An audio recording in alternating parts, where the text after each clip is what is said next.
And now we have Senator Lankford. Thank you, Mr. Chairman. Thank you, all of you, for going through the process and to be able to go through these questions and issues. Stuckelberg, let me ask you a question. What are your thoughts about Congress having the authority to determine the scope and authority of federal agencies? Does Congress have the authority to determine the scope and the task on federal agencies? If I understand your question, Senator, I think that Congress, working with other entities, has the ability to pass laws. And if that's what you're asking me. Sure. Yeah. Just trying to figure out I guess just more of a constitutional question of who sets the parameters for agencies. Can agencies decide what they want to do, or are those parameters set by Congress?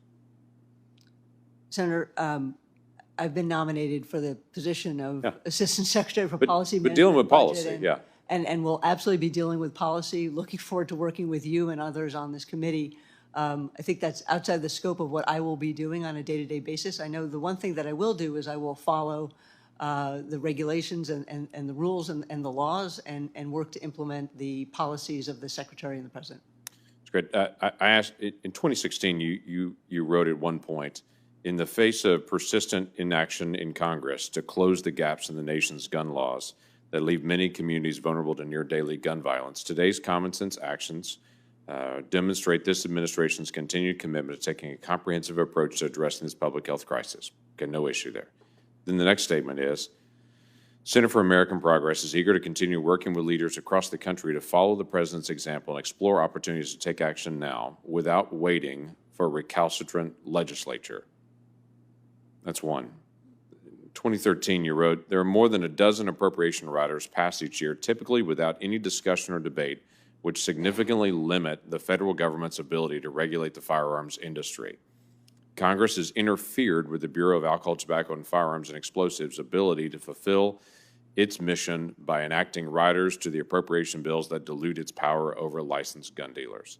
So the reason I ask is it's a philosophical question, but it is a practical effect to try to figure out just your perspective on whether Congress has the authority, for instance, to give instructions through legislation, that's appropriation riders, is legislation, to give instructions to the Bureau of Alcohol, Tobacco, and Firearms Explosives to be able to deal with what they can do and cannot do, or to be able to deal with firearms, or if agencies or entities, or your office in the future in dealing with firearms policy on Department of Interior lands, for instance, what that's going to look like. How wide is that latitude, or is that set by Congress?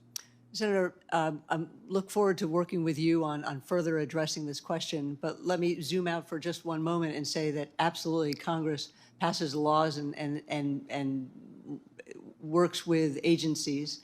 As you know, the executive branch has the ability to pass regulations, and so there is one of the things that I'm looking forward to, if I'm confirmed, is working with Congress to achieve policies that address climate change, affect the conservation of our public lands, and that's the job that I'm before you now seeking to talk about. And so if you're asking me whether agencies have latitude to issue regulations and Congress has latitude to pass laws and write appropriations riders, absolutely both of them are true. Yeah. To me, it's more of a philosophical conversation, trying to figure out what kind of relationship we would have, because constitutionally, Congress obviously writes the laws. Regulations are created that have to be consistent with those laws. A regulator can't just create regulations outside of the scope of what law is already there. And so what I'm trying to figure out is when you write things like a recalcitrant, Congress is not doing it, and so the administration is going to do it, or that appropriation riders are limiting the actions of an agency and what they want to do. I'm trying to figure out a philosophical basis on this. I do want to drill down on one other issue as well. You mentioned about the success of the Endangered Species Act. There are some species that have recovered on that, but if I remember correctly, it's about 2% of the species that have actually graduated out of being listed in the Endangered Species Act. It's been a challenge for us in Oklahoma, for instance. We're dealing with the lesser prairie chicken in the western side of our state. We've done a lot of voluntary cooperation. Our farmers and ranchers and commercial entities have done a lot of work.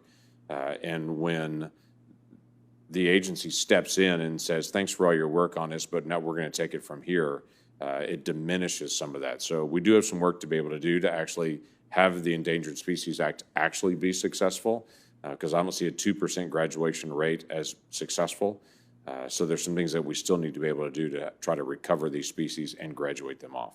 Senator, if I just might comment, if I'm confirmed, I look forward to coming to Oklahoma and learning more about it. I think the partnership of ranchers and farmers and local communities and engaged stakeholders is essential, not just for the successful implementation of the Endangered Species Act, but for all the laws and policies that are promulgated by the Department of Interior. And if I'm confirmed, I hope I'll be able to work further with you and your staff on that issue.